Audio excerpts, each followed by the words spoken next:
metode dan alat pada manajemen pemeliharaan. Apa sih alat dan metode tersebut? Baik, saya akan share dulu ya. Saya akan share.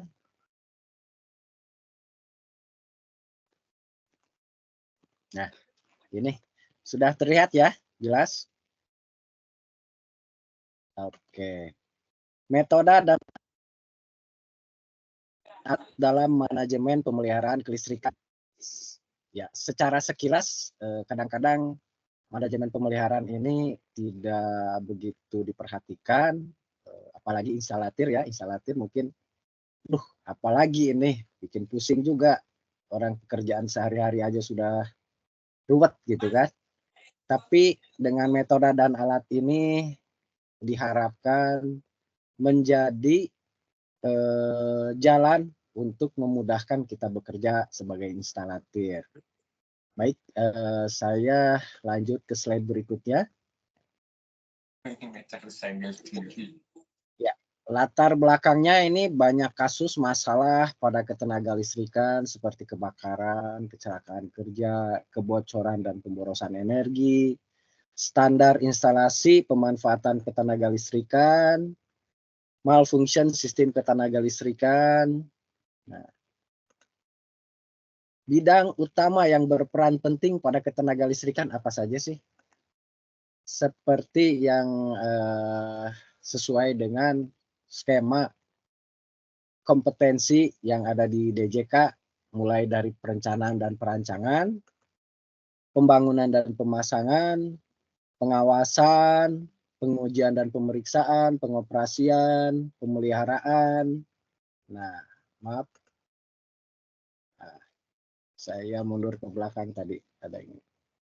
Nah, karena di sini pemeliharaan ini paling bawah biasanya kurang diperhatikan, padahal ini pemeliharaan ini sangat berpengaruh penting bagi kasus-kasus ketenaga listrikan yang terjadi. Begitu juga dengan efisiensi penggunaan ketenaga listrikan. Tetapi ini pemeliharaan ini yang terutama adalah dari perencanaan dan perancangannya. Kenapa saya ajak kawan-kawan untuk melihat ke perencanaan perancangan? Sebetulnya kawan-kawan kita ini di bidang analitiknya itu sebetulnya sudah terasah. Hanya saja tidak bisa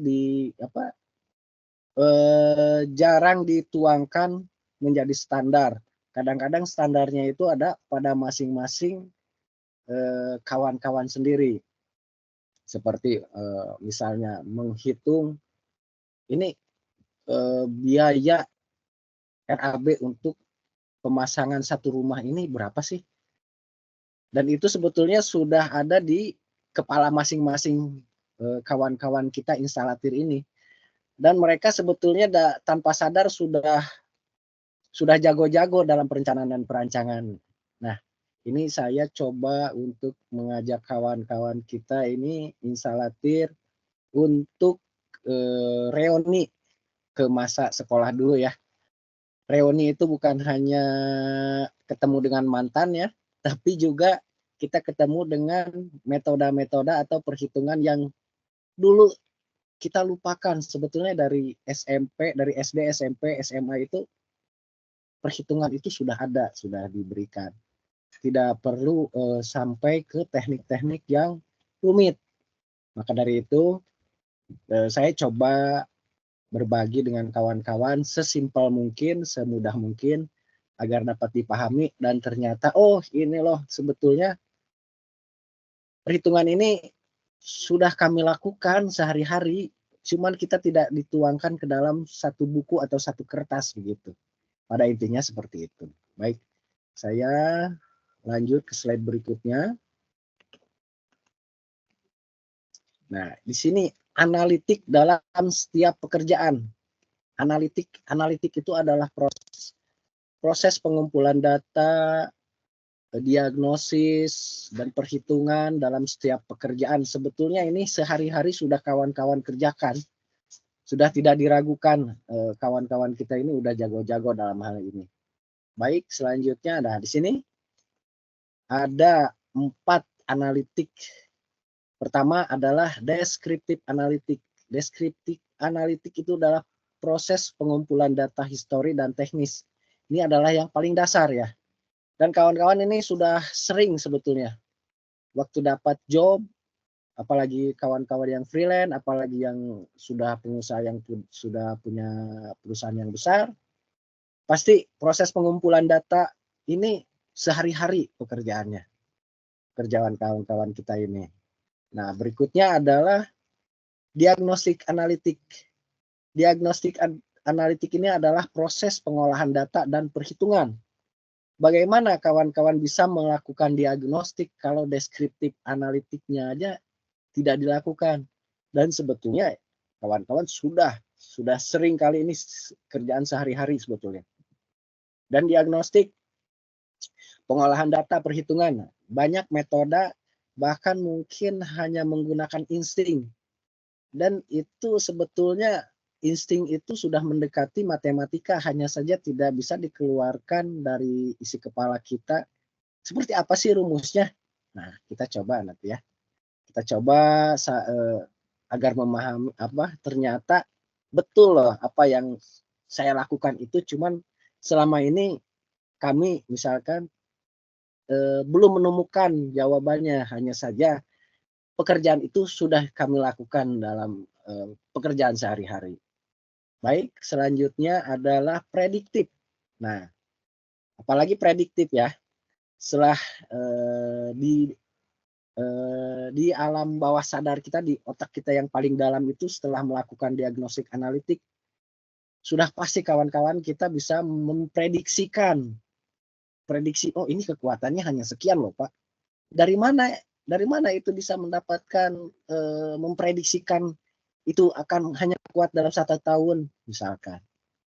Waduh, saya nggak bisa menjelaskannya karena itu adalah by pengalaman. Nah, by pengalamannya itulah yang kita coba untuk kita dapatkan modelnya, itu model data ya. Selanjutnya adalah preskriptif. Preskriptif analitik itu adalah analitik paling atas. Setelah memprediksikan, pasti kawan-kawan kita sudah punya proses perencanaan, tindakan, dan evaluasi apa yang akan saya kerjakan. Apa rencana saya supaya pekerjaan kami ini lancar loh. Dan itu insya Allah kawan-kawan sudah berjalan itu. Baik, slide selanjutnya. Nah, di sini maintenance management system. Maintenance management system ini kalau saya terangkan satu persatu, tapi tidak akan semuanya saya ulas, hanya yang penting saja. Ini maintenance management itu kalau diuraikan itu ada beberapa ya. Satu, pengorganisasian dan manajemen, keselamatan lingkungan dan kesalahan manusia, kemampuan pemeliharaan dan efektivitas sistem, strategi, lalu planning, scheduling, metode dan tools, yaitu metode ya yang akan kita bahas ini nanti. Selanjutnya control system. Nah, kenapa saya memilih metode dan tools? Karena yang 1, 2, 3, 4, 5 dan 7 ini tidak akan efektif tanpa metode dan tool, karena ini adalah dasar dari sistem. Sehebat apapun kontrol sistem Anda, misalnya pakai SCADA, APM, komputer dan lain sebagainya, tetap ada metode dan toolsnya yang Bapak-Bapak gunakan. Baik, selanjutnya di sini slide selanjutnya. Metode dan tools. Salah satu metode adalah FMEA, adalah failure mode dan effect analysis, atau analisa mode dan efek kegagalan. Di sana ada desain desain, ada proses seperti DFMEA, itu adalah desain, failure mode and effect analysis. Dan berikutnya setelah FMEA ini digabung menjadi FMECA, adalah failure mode effect critical analysis.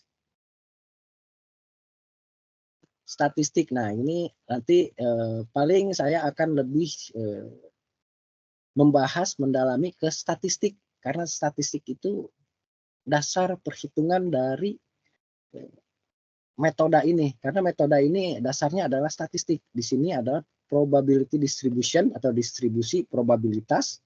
Probabilitas itu adalah kemungkinan atau kita menghitung, meramalkan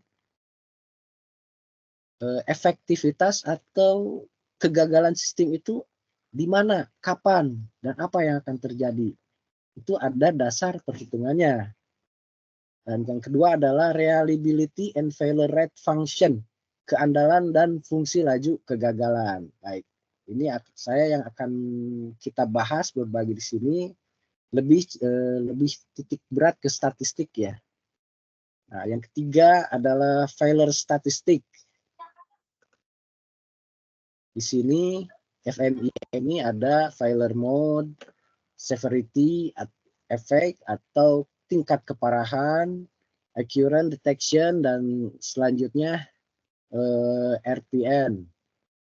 Baik, itu nggak akan saya bahas secara mendalam, saya akan membahas lebih ke perhitungannya.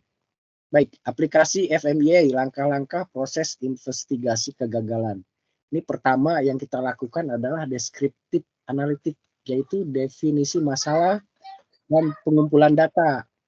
Informasi yang kita kumpulkan terdiri dari data teknis, kondisi sebelum, selama, dan setelah terjadinya, begitu juga keterlibatan personil, termasuk faktor lingkungan, misalnya lingkungannya ini penggunaannya di marine atau di pinggir laut, atau hanya di industri, di lingkungan industri yang tidak korosif, atau informasi lainnya yang relevan kita kumpulkan. Dan sebetulnya kawan-kawan ini pasti sudah paham untuk mengumpulkan definisi ini. Selanjutnya, pembatas kendali. Pembatas kendali tentunya adalah perangkat itu masuknya ke K3 ya, untuk meningkatkan keselamatan kinerja bukan hanya sistem mesin tetapi juga manusia sebagai manpower-nya. Selanjutnya, nah di sini saya akan ambil contoh data teknis perangkat listrik. Ini saya ambil dari GOPEK MCCB 800. Nah, di sini ada tabel overload-nya. Tabel overload di sini 7,2 IR. Kenapa 7,2 IR? At 10 detik ya. Nah, di sini saya sudah masukkan.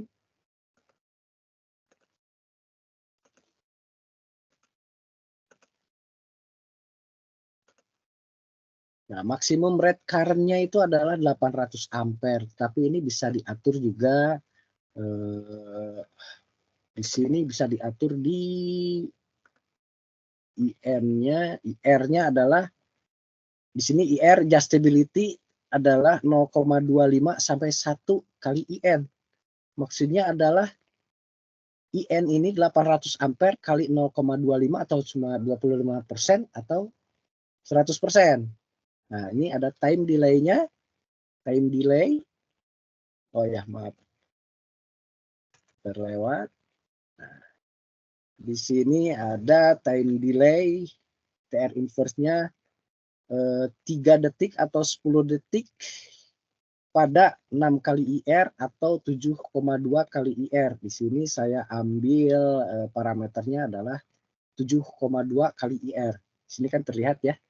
7,2 kali IR. Di sini 7,2 kali IR ada di 10 detik.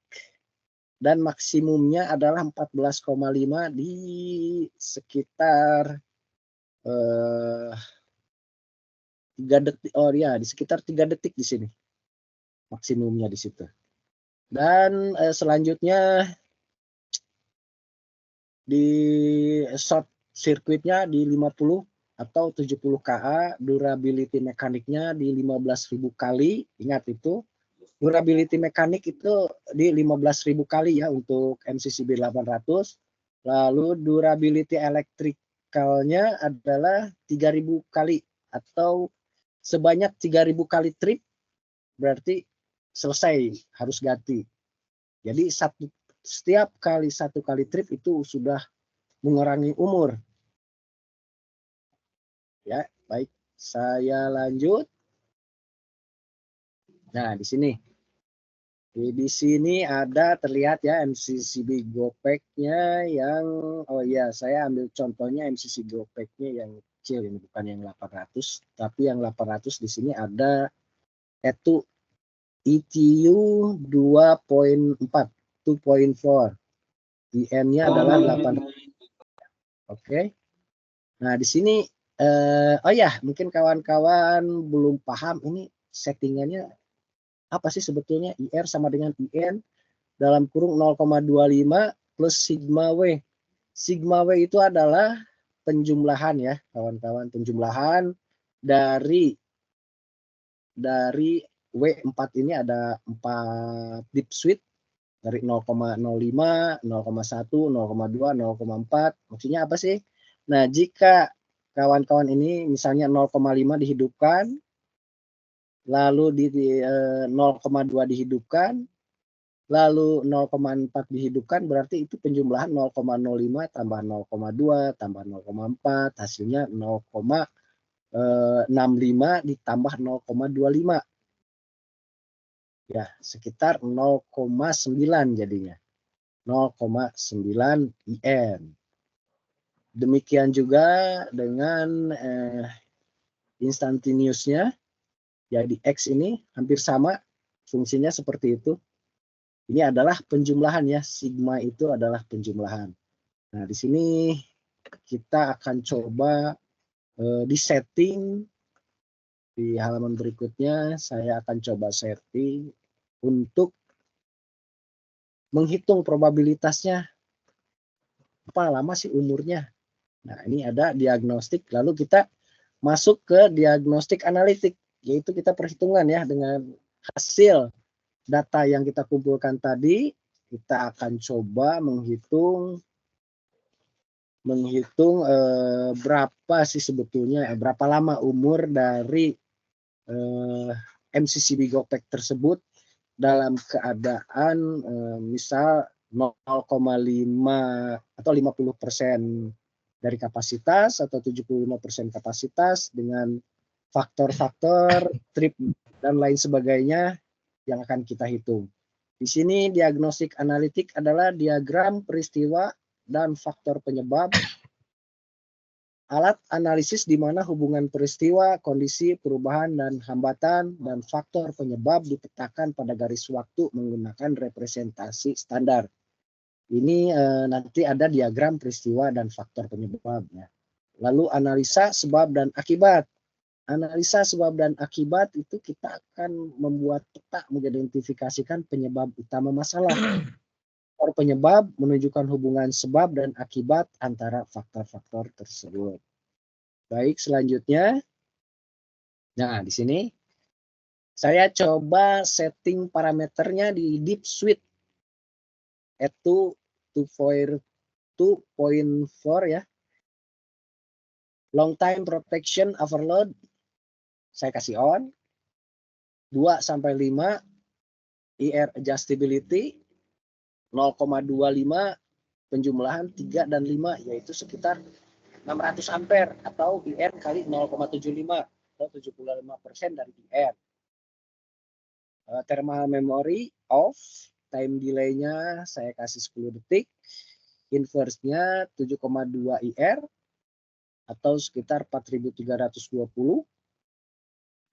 Instantaneous-nya pakai STS ya. Lalu ISD-nya saya kasih 6.400 ampere atau 6,4 KA. Short time protection, oh ya maaf, berubah.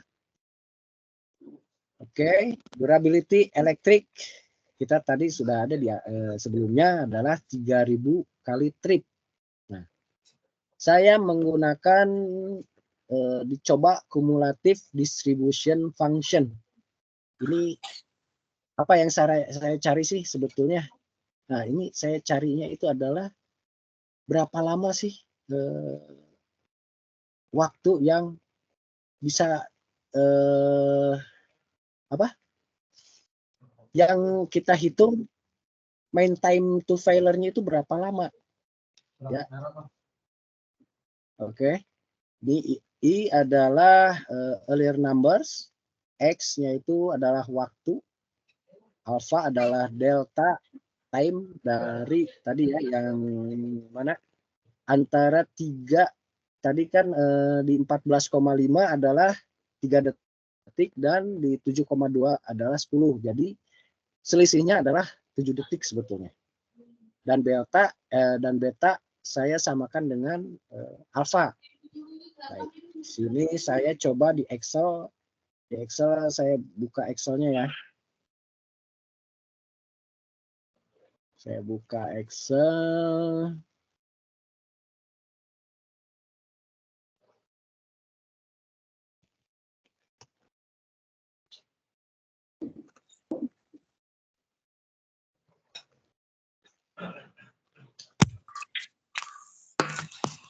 Nah, di sini biar jelas. Terlihat ya kawan-kawan ya.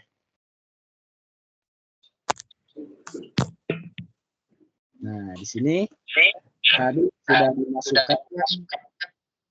Oke, ini saya sudah masukkan timer inverse-nya adalah 7,2, inverse maksimumnya adalah 14,5,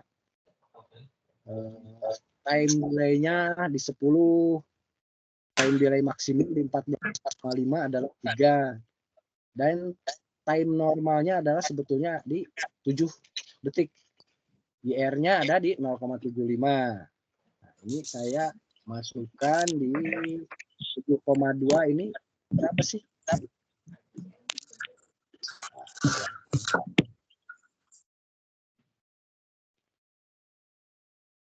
Di 10 ini kenapa sebentar? Oh iya, ternyata ini rumusnya kehapus. Saya balikin dulu. Kalau di Excel kawan-kawan bisa dapat nih Weibull distribution yang 7,2 ya. 7,2 kita hitung sebetulnya di berapa sih? Nah, ini alpha di Weibull distribution adalah X ya, kali X, alpha, beta, dan kumulatifnya ambil true. Baik, di sini X-nya adalah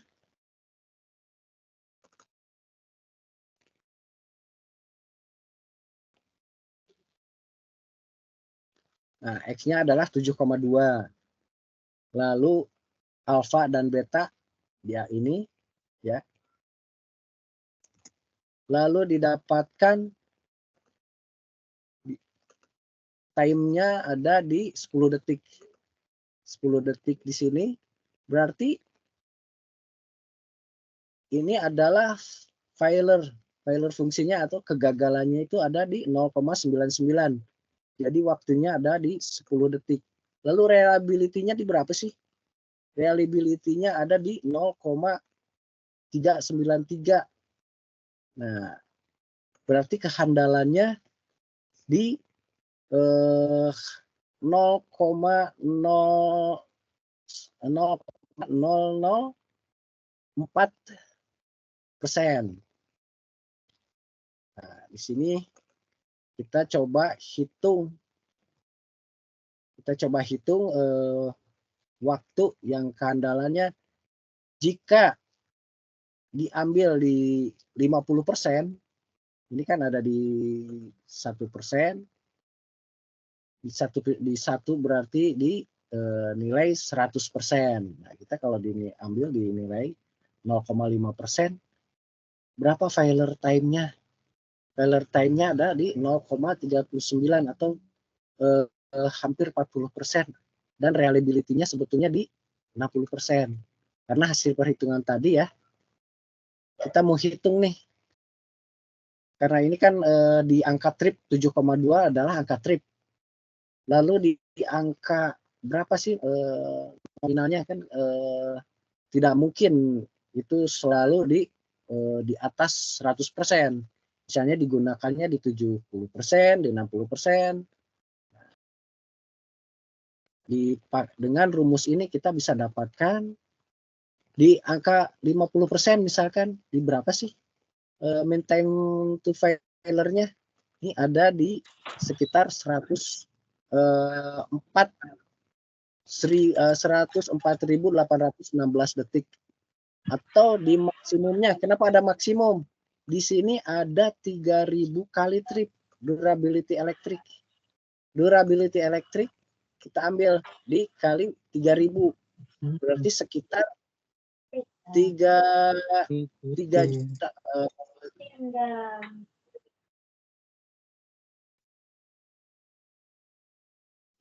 314.449.925 detik. Kalau dijamkan berapa?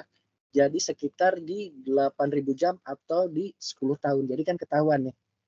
Kalau bapak-bapak pakai MCCB GoPack ini di 50%, bapak-bapak ketahuan nih umurnya. Pemeliharaannya udah 10 tahun udah harus ganti. Karena ini sama dengan 3.000 kali trip. Tapi ini masih hitung-hitungan dari saya ya, belum dari engineeringnya Schneider, tapi mudah-mudahan ini mendekati. Ini adalah perkiraan. Beda lagi kalau misalnya 60%. Kalau 60% berapa? Berarti di 5 tahun misalkan seperti itu. Tapi ini adalah baru perhitungan awal. Lalu bagaimana dengan trip? Misalnya ini kan ada 3.000 trip, ada 1 kali trip, 2 kali trip, 1.000 kali trip. Nah, itu ada perhitungannya lagi. Ya. Di sini di sini ada kita lihat nih reliability-nya di berapa? Lifetime-nya ada di kalau 100% berarti dia mendekati 0. Nah, tapi kalau dia semakin turun, dia umurnya semakin panjang. Nah, ini hasil metode perhitungan saya yang dari hasil pengalaman pemeliharaan. Jadi kawan-kawan bisa menentukan, oh ini dengan kapasitas beban sekian, ternyata kapasitasnya ini cukup sekian tahun. Tapi kan dalam keseharian belum tentu ini 80%, belum tentu 40%, belum tentu 20%, belum tentu, itu ada naik turun. Baik. Lalu kita coba dirubah. Misalkan kita coba dirubah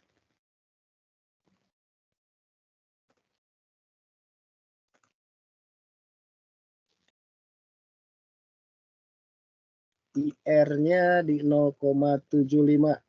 Coba. Oh, tidak. 0,75. Tidak masuk parameter.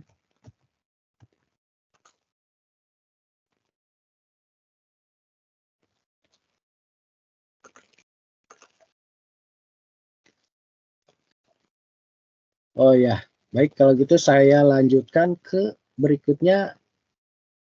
Jika terjadi load yang berlebih atau loadnya variatif, frekuensinya berapa lama, ada di sini.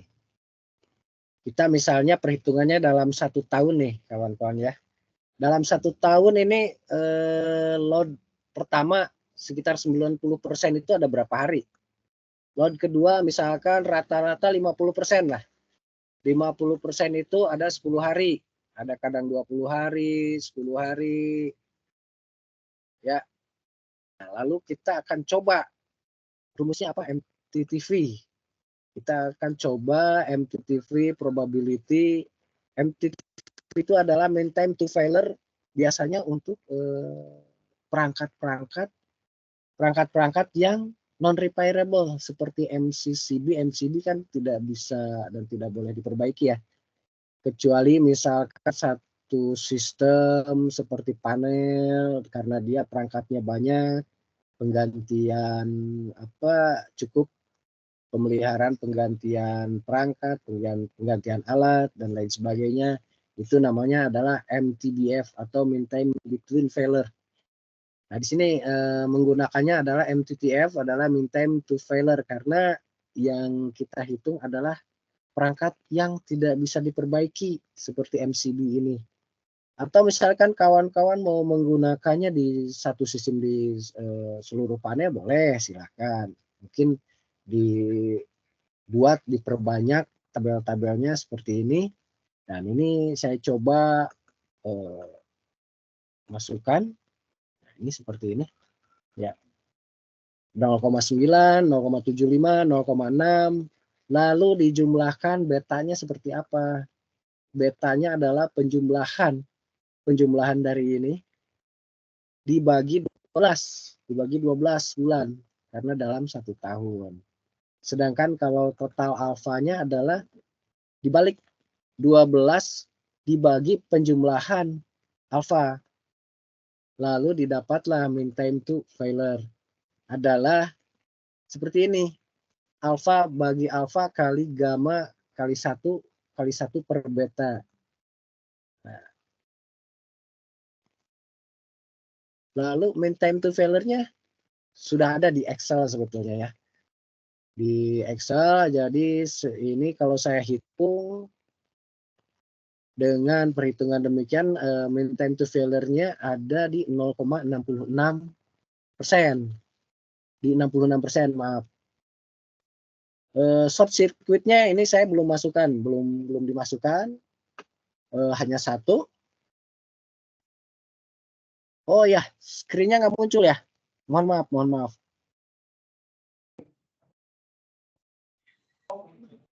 Mohon maaf, saya coba.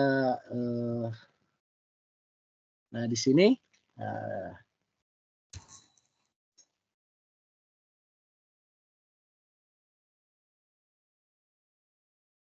Sebentar, saya ulang ya.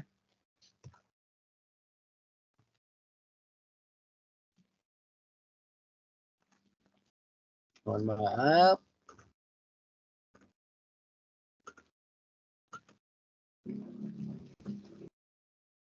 Nah, sudah kelihatan ya. Nah, ini sudah kelihatan. Tadi mungkin terlewat yang di sini, yang pertama, Weibull distribution-nya ini untuk menghitung awal ya, perhitungan awal, menghitung dari 0, dari time delay dan IR 0,75 ini berapa sih umur kapasitas MCCB ini ketika digunakan sebesar 50%, 60%, 70%. Dan ini kita bisa hitung ternyata. Misal tadi di 50% adalah di 10 tahun kata normal. Tapi itu belum dikali safety factor. Biasanya di perusahaan-perusahaan di prinsipal ada safety factor sekitar dari 1,2 sampai 2 kali ya, 2 kali kapasitas. Saya belum tahu itu, kalau itu silakan ditanya ke Pak Alfa, bisa 1,2 atau 2. Kalau 2 berarti bisa sampai 20 tahun di 50%. Baik, saya lanjut tadi yang shift 4, perhitungan lanjutan. Saya ulang lagi, saya coba menghitung ini dalam 1 tahun ini, bulan pertama berapa persen sih kapasitas yang digunakan? Misalkan 20 hari pertama adalah 90%. Lalu 10 hari ke belakang berikutnya adalah 50%. Lalu di bulan kedua 75%, di bulan ketiga 60%, berikutnya sampai bulan ke-12. Atau misalnya hanya baru dicek 6 bulan, oh nggak masalah, tinggal dikurangi saja. Lalu kita hitung mean time to failure-nya berapa lama sih dengan kapasitas yang digunakan seperti ini. Lalu saya coba patokannya adalah di 50% kapasitas yang digunakan. Di 50% ini dengan frekuensi beban yang variatif ini, berapa lama sih umurnya ini? Kalau 1 tahun seperti ini yang saya perlihatkan ini, menurut perhitungan perhitungan tadi, mean time to failure adalah theta sama dengan alfa per alfa kali gamma 1 tambah 1 per beta. Ini tanpa short circuit ya, tanpa short circuit, karena 1 kali short circuit itu akan mengurangi umur juga. Nah, lalu kita bisa dihitung nih, failure time-nya itu berapa sih? Nah, ini failure time-nya ketika dalam 1 tahun ini, failure time itu berarti waktu yang telah digunakan ini sekitar 263.481 detik yang lifetime yang telah digunakan. Lalu mean time to failure detiknya berapa detik sih? Nah, ini adalah jumlah dari K14 tadi di sheet ini, di K14. K14 ini kan maksimum ya. Maksimum adalah mean time to failure normal dikali 3000 kali durability elektrik. Oke. Nah, di sini maka didapat 314.186.442 detik, atau kalau kita terjemahkan ke tahun itu sekitar 10 tahun. Nah, hampir sama kan dengan perhitungan awal nih. 10 tahun, 1 dan nggak beda jauh ternyata. Bagaimana dengan short circuit? 1 kali short circuit akan mengurangi. Wah, tuh jelas akan berkurang. Bagaimana kalau 100 kali? Akan berkurang. Nah, di sini dari hasil perhitungan diagnosa analisis yang kita lakukan berdasarkan rumus-rumus yang tadi dilakukan. Sebetulnya rumus ini banyak sih. Sebetulnya dari SMA, SMP juga mungkin sudah diberikan oleh guru matematika ya. Dari mulai aljabar mungkin ingat juga kawan-kawan tentang perhitungan lempar dadu. Lempar dadu nomor 6 ini probabilitasnya di lemparan keberapa? Mungkin kawan-kawan lupa-lupa ingat, tapi pasti itu sudah pernah diberikan.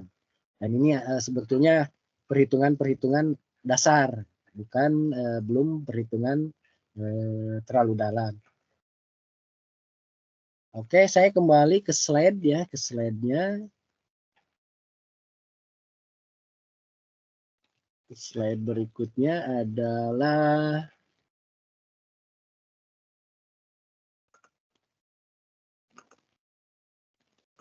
ya. Baik. Nah, seperti ini. Ini namanya aplikasi statistik Weibull reliability function, mencari lifetime pada beban IN. Tadi kan pada beban IN berapa? Beban IN-nya itu IN normal. Harus normal. Harus normalnya di berapa tadi? Di 0,75 di 800 kali 0,75. Baik, berikutnya. Nah, di sini yang tadi mean time to failure yang tadi saya terangkan. Di sini kita lihat failure rate-nya, failure function load-nya di 100% berapa, di 90%. Di sini bisa terlihat ya di grafiknya, dia semakin di bawah 0, itu semakin panjang waktunya. Baik, selanjutnya.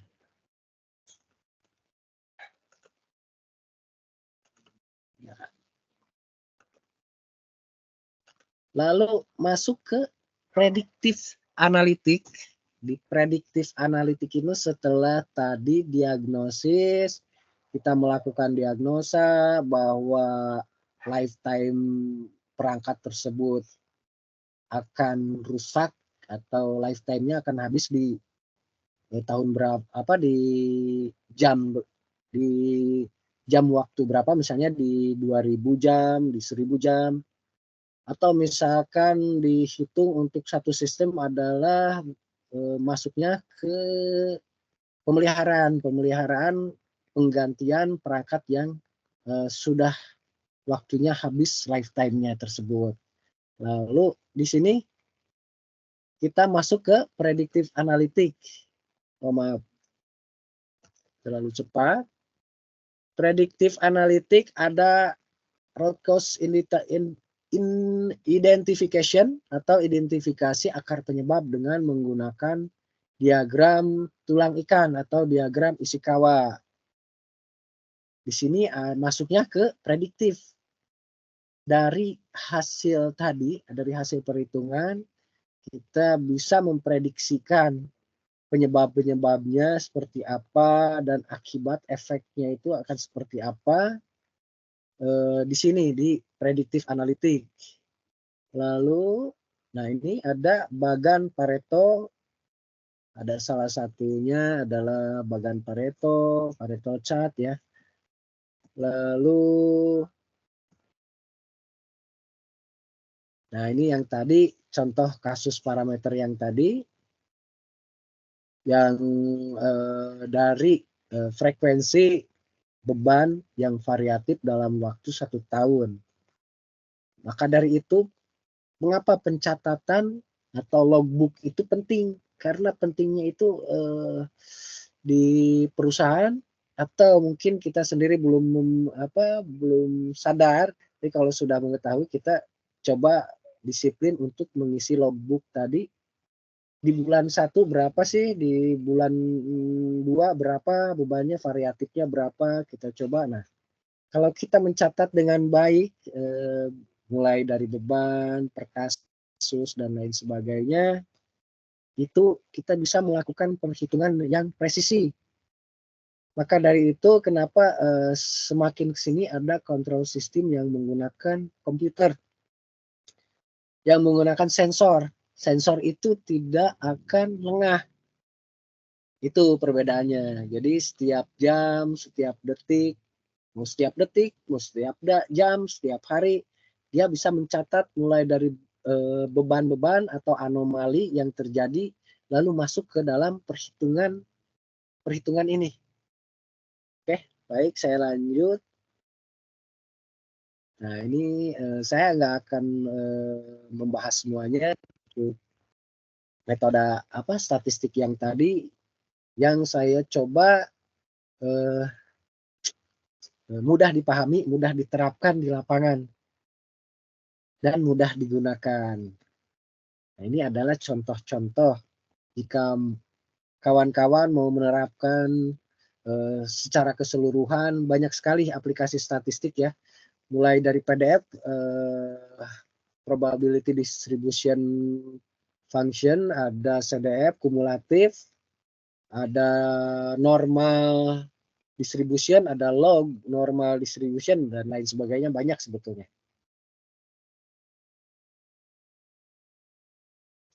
Oke.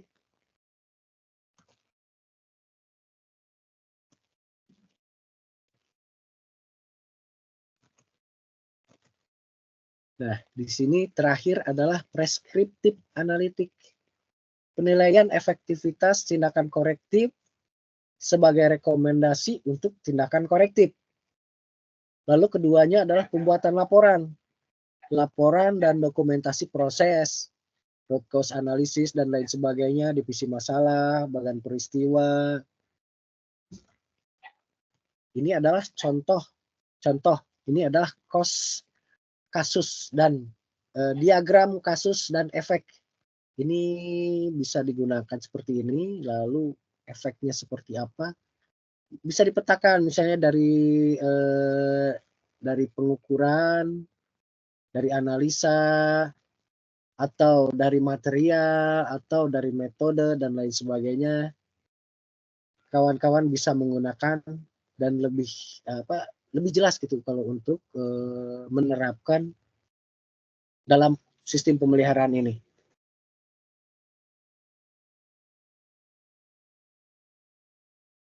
Nah, ini apa sih FMECA? Di FMEA adalah desain failure mode dan efek analisis seperti yang tadi sudah saya jelaskan, sebetulnya tadi sudah di atas ya, di awal. Dan aktivitasnya adalah FMEA dan perform criticality analysis, adalah melakukan analisa kekritisan. Ada dua ya, maaf. Ada dua sebetulnya, kuantitatif dan kualitatif. Kualitatif adalah membandingkan mode kegagalan melalui metrik kritis. Lalu catatannya adalah Quality One menyarankan metrik kekritisan kualitatif untuk model 3 jalur untuk pengembangan FMEA. Biar itu soal manajemen, mungkin kita lebih ke sistem yang bisa diterapkan di lapangan, yang practice by practice saja yang kita akan bahas di sini. Nah, ini ada sistem kontrol. Ini sistem kontrol konvensional, kawan-kawan pasti sudah sering melakukan, seperti pengujian TTR, pengujian di trafo ya, pengujian gas, itu kan semua dicatat, dan itu juga ada juga manual book, SNI, standar internasional, lalu dikumpulkan di report, dikirim report ke menjadi sebuah buku laporan. Tapi apakah itu efektif? Sebetulnya kalau pengen lebih efektif, pengukurannya itu kan harus ada masanya, per day, per minggu, atau per bulan. Kalau ini kan kadang-kadang kalau dikontrol oleh tenaga suka banyak kelewat sih sebetulnya. Maka dari itu keluarlah sistem kontrol digital. Di sini ada sistem kontrol online digital yang mana menggunakan monitoring sensor, temperatur monitoring, image sensor, atau noise, bahkan alat ukur misalnya PQA juga bisa masuk, power logger dan lain sebagainya. Ini akan diolah oleh komputer. Sebetulnya di komputer tersebut banyak sekali menggunakan alat-alat rumus-rumus dalam menghitung probabilitas, bukan hanya satu. Jadi kalau hanya satu itu kurang efektif dan kurang tepat. Tetapi saya memberikan hanya satu saja atau satu dua penjelasan saja agar mudah dipahami, mudah diterapkan, karena kalau terlalu banyak juga tidak bisa diterapkan buat apa. Baik, selanjutnya di sini, nah ini ada untuk power plant, data center infrastruktur, contoh-contoh ini ya, contoh-contoh yang dilakukan. Nah, ini seperti contoh pengukuran PQA. PQA apa sih yang diukur?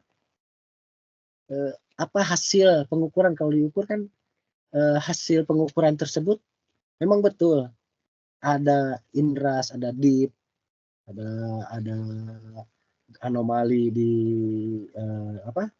anomali di tegangan. Tetapi ini tidak akan efektif tanpa diagnosis, karena ini adalah masuknya ke deskriptif analitik, adalah pengumpulan data hasil pengukuran.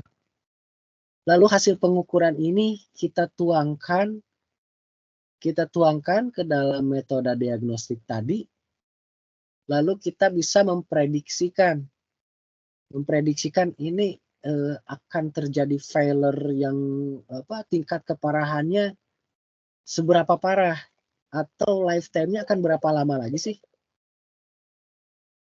Nah, lalu setelah kita prediksi, kita bisa mempreskriptifkan apa langkah-langkah yang akan kita lakukan untuk mencegah kegagalan tersebut. Atau kita bisa merencanakan peremajaan sistem, atau penggantian sistem dan lain sebagainya.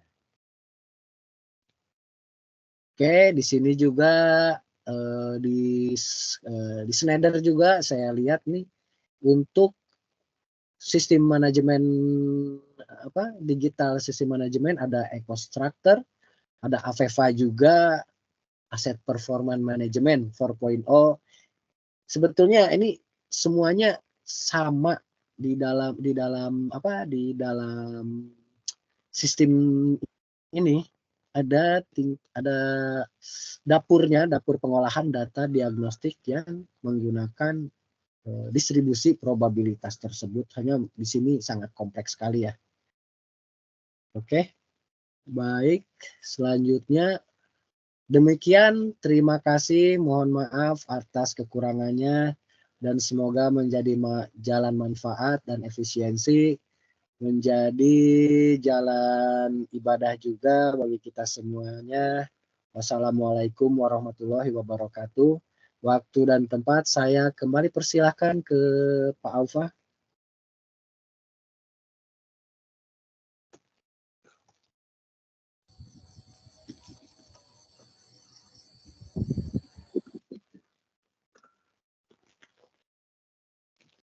Ya, monggo Pak Aufa, silakan. Ya, baik. Terima kasih Pak Wahyu. Luar biasa. Kita kasih emoji reaction dulu ya untuk Pak Wahyu ya. Mantap nih Pak Wahyu nih. Oke, ini saya jamin pertanyaannya udah banyak banget sih Pak. Udah ada 2000 orang yang ngantri nih Pak ini ya. Sekali lagi terima kasih Pak Wahyu ya. Ini sampai kita beda tadi teknikalnya Pak ya. Tapi sebelum kita masuk ke sesi tanya dan jawab, mungkin saya mau heads up dulu nih ke teman-teman yang lain. Untuk materi dan juga sertifikat nanti akan diberikan awal bulan Juni melalui aplikasi My Schneider Electrician ya. Jadi nanti stay tune aja dan pastikan teman-teman di sini ikutin acaranya sampai akhir dan juga isi link registrasinya. Oke, kalau gitu kita langsung mulai aja acara Q&A-nya. Nah, kira-kira ada yang mau buka dulu nggak nih dengan pertanyaan mungkin via suara, via voice chat? Yang tidak mau via voice chat juga bisa langsung diajukan ya via chat juga. Jadi kita buka dua arah. Nah, tapi saya mau buka sesi pertanyaannya via chat dulu. Ada yang mau nanya langsung nggak nih ke Pak Wahyu? Mumpung Pak Wahyunya di sini nih. Susah loh nih ngatur jadwal Pak Wahyu nih ya. Jadi kita maksimalkan loh nih hari ini. Oke, ada yang kayaknya masih malu-malu nih. Ya udah kalau gitu kita mulai sama yang chat dulu ya Pak. Nanti mungkin kalau ada yang mau nanya by voice chat itu juga bisa. Oke, Pak Wahyu, kita ke pertanyaan pertama. Apakah durability tiap breaker sama masa tripnya? Ini kayak pertanyaannya agak gantung ya Pak ya. Boleh diulang Pak Atarik? Oke, apakah semua merek dan kapasitas breaker sama masa durability-nya? Boleh dibantu jawab Pak? Bagaimana Pak? Silakan. Ya, pertanyaannya dari Pak Atarik, apakah semua merek dan kapasitas breaker sama dengan masa durability-nya? Untuk durability ini biasanya di ya merek ya atau bahkan satu merek Schneider aja beda-beda Pak. Coba Bapak dicek di datasheet-nya. Biasanya di situ ada mechanical durability dan electrical durability Pak. Di situ jelas dituliskan durability-nya MCB atau MCCB berapa, bahkan juga di kontaktor juga ada, semuanya ada pasti. Demikian Pak.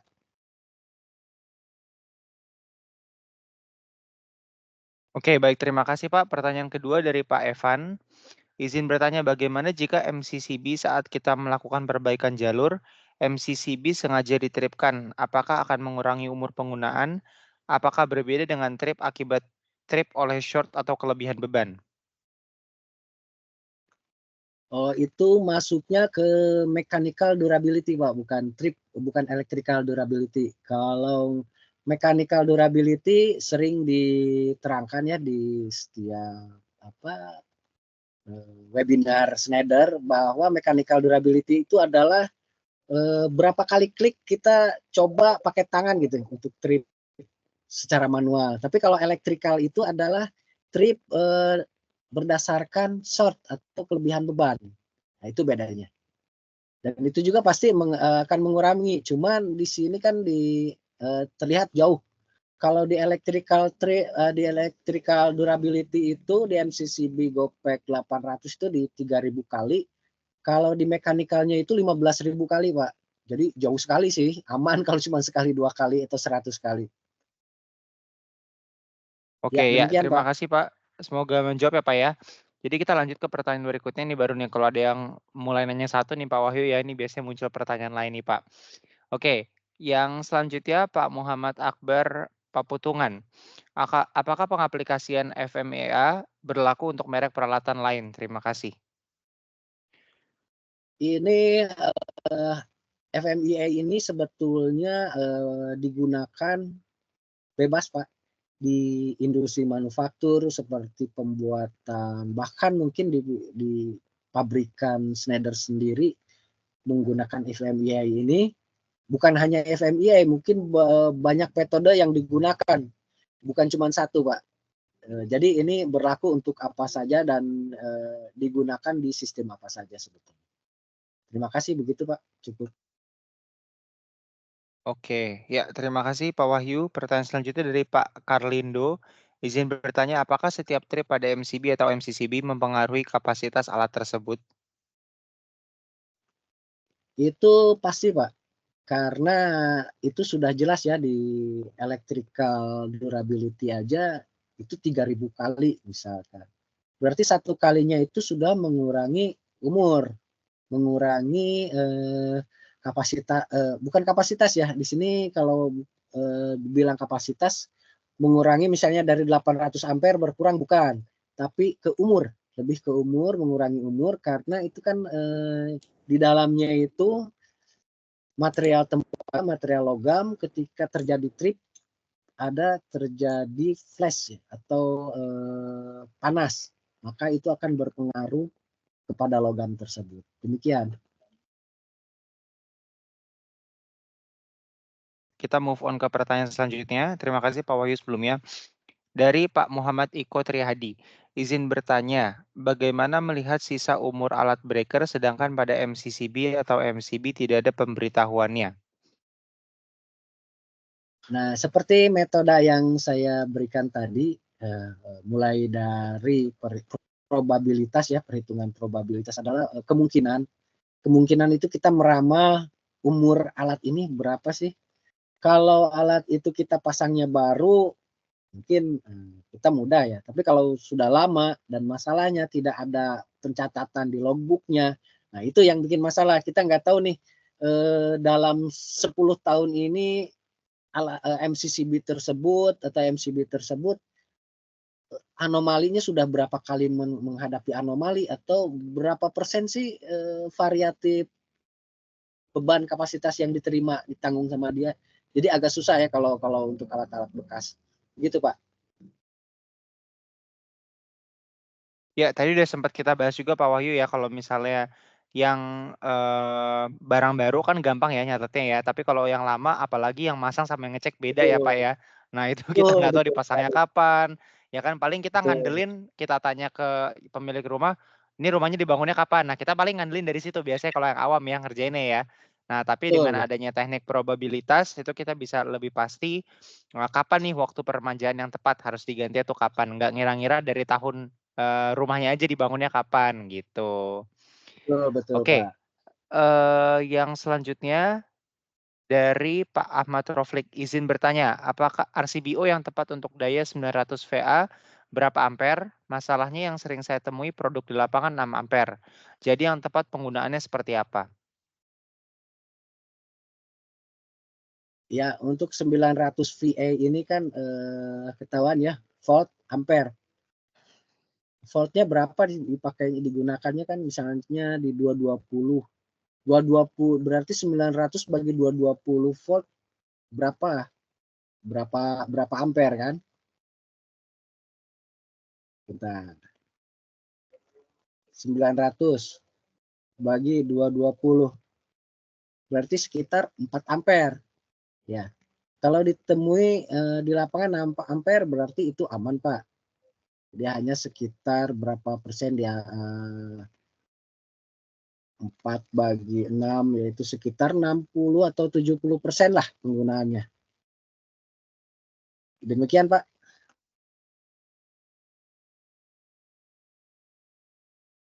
Oke, ya, Silakan, terima Pak. kasih Pak Wahyu.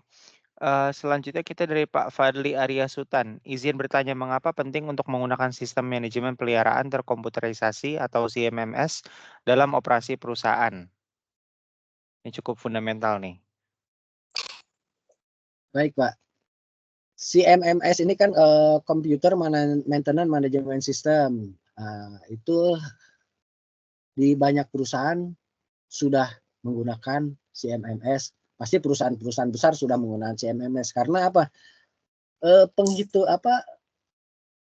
Deskriptif analitik yang dikumpulkan atau pengumpulan data atau data mining yang dilakukan oleh manusia itu kadang-kadang kan yang kata orang Sunda mah tulis tonggong gitu, Pak. Jadi kadang-kadang karena sulit dimasukin aja asal di jam berapa, di hari apa, kan kadang-kadang tidak disiplin kadang-kadang. Tapi insya Allah kalau di perusahaan-perusahaan besar yang sudah disiplin, insya Allah itu tidak terjadi. Tapi ada lagi yang lebih presisi, yaitu menggunakan digital atau intelligent maintenance management system, seperti menggunakan SCADA yang kalau di Schneider kan ada EcoStructure atau ada AVEVA atau ada juga di ETAP juga yang dihubungkan langsung dengan komputer. Itu kita bisa data miningnya itu mau sampai per detik pun asal penyimpanan datanya cukup ya bisa gitu. Dan itu akan secara otomatis masuk ke dalam sistem diagnostik komputer, diperhitungkan bukan hanya prediktif tapi preskriptifnya itu di komputer tersebut akan langsung memberikan analitik preskriptif. Tapi kalau di CMMS ini hanya sampai prediktif analitik, Pak. Karena untuk preskriptif analitiknya itu biasanya para engineer yang melakukannya. Demikian, Pak. Demikian dari saya. Oke, terima kasih Pak Wahyu. Semoga menjawab ya Pak ya. Pertanyaan selanjutnya dari Pak Joko Novianto. Di MCCB khususnya Schneider kan ada tipe mikrologik. Ada beberapa tipe ini. Apakah akan berpengaruh apabila terjadi drop fault dan loadnya tidak sampai? Terima kasih. Akan sangat berpengaruh, Pak. Yang namanya itu adalah anomali ya. Anomali itu pasti akan berpengaruh besar. Karena ketika voltasenya drop, maka loadnya akan naik. Dan di sini untuk sistem maintenance management yang komplit, itu pasti probabilitasnya banyak sekali, Pak. Bukan hanya dari MCCB, pasti semua dihitung. Jadi menghitung keseluruhan sistem gitu, Pak. Nah, demikian, Pak. Oke, terima kasih. Ini kayaknya selanjutnya pertanyaannya ditujukan ke saya deh Pak, tapi monggo kalau misalnya Pak Wahyu mau nambahin ya. Pertanyaannya cukup fundamental, bedanya MCCB dan ACB. Jadi untuk teman-teman yang udah dengerin tadi nih banyak penjelasan tentang detailnya dari Pak Wahyu, tapi sebenarnya belum ngerti nih perbedaan MCCB dan ACB. Ini penting juga ya, karena pertanyaan yang sebelumnya dapetin bedanya MCB sama MCCB apa? Oke, kayaknya udah banyak yang udah clear. Sekarang pertanyaan selanjutnya bedanya MCCB sama ACB itu apa? Nah, itu saya barusan udah share tabel-tabelnya perbedaannya dari segi karakteristiknya. Tapi secara fundamentalnya MCCB itu berfungsi untuk memproteksi beban yang masuk ya. Secara gampangnya nih ya. Tapi kalau ACB dia memproteksi sumber listriknya, bukan bebannya. Nah, jadi makanya jangan salah. Kalau misalnya kita ngetes sesuatu alat breaker, mau itu MCCB, mau itu ACB, kalau dia ngetrip berarti dia bekerja, benar. Nah, kalau dia nggak ngetrip, kalau dia ngelos berarti nggak bekerja. Itu yang harus diperhatikan. Sama kayak kita memperhatikan MCB di rumah. Misalnya lagi mau ngecek nih, jepret nggak nih listriknya? Oh, nggak jepret Bu, aman. Wah, itu justru bahaya. Ada beban masuk, MCB-nya nggak jepret, pertanyaan besar. Nah, mindset instalatir di Indonesia ini masih suka banyak yang kebalik nih. Kalau misalnya kita lihat ya Pak Wahyu ya, kadang-kadang ya kita ngadain acara atau mungkin kita diskusi. Jadi yang dilihat aman justru kalau nggak jepret. Tapi kalau jepret nggak aman. Nah, kebalik nih justru. Justru kalau jepret aman dari manusia. Jadi listriknya nggak akan bocor ke manusia. Tapi kalau nggak jepret pada arus beban berlebih, nah itu bisa kebakaran rumahnya. Gitu Pak Wahyu. Ya monggo Pak Wahyu kalau mau ditambahkan Pak. Cukup Pak, silakan Pak. Ya, oke. Jadi pertanyaan selanjutnya dari Pak Umair Faiz. Saya masih simpang siur nih dari beberapa sumber dan referensi. Wah ini kayaknya ada konspirasi nih ya. Terkait penggunaan RCBO atau MCCB bisa aktif. Ada yang bilang harus penginstalasian kabel grounding dan di sumber lain tidak harus kabel grounding terpasang. Berarti ada yang bilang ada kabel grounding, yang satunya bilang nggak ada gitu ya. Nah mana yang benar? Mohon arahan dan jawabannya karena kami di lapangan kebingungan. Butuh arahan nih dari Pak Wahyu. Oh ya, silakan itu Pak Ufa aja lah. Jadi sebetulnya adalah untuk penggunaan RCBO dan juga MCCB itu sebaiknya adalah ada kabel grounding ya, dan ini sebenarnya udah disarankan di Puil juga ya Pak, bisa dibuka di Puil, tapi kalau Bapak belum ada aksesnya itu sebenarnya bisa dibeli tersendiri ya Pak ya. Tapi sebaiknya ada kabel groundingnya juga, karena apa?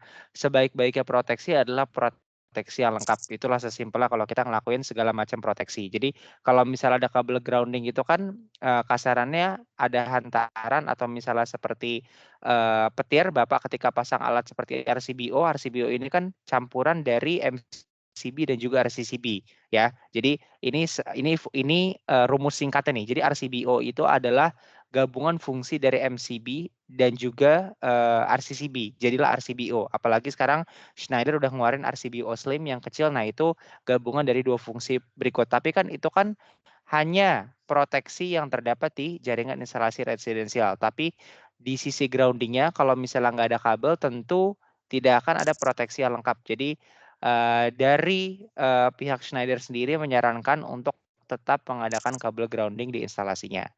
Gitu ya Pak. Oke, terima kasih. Semoga menjawab.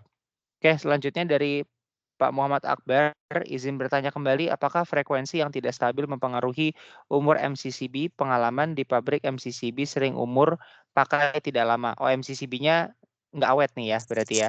Sehingga diganti padahal kapasitas di bawah 80% dan tidak terjadi short circuit dan frekuensi main di 50-56 Hz. Gimana Pak Wahyu kira-kira?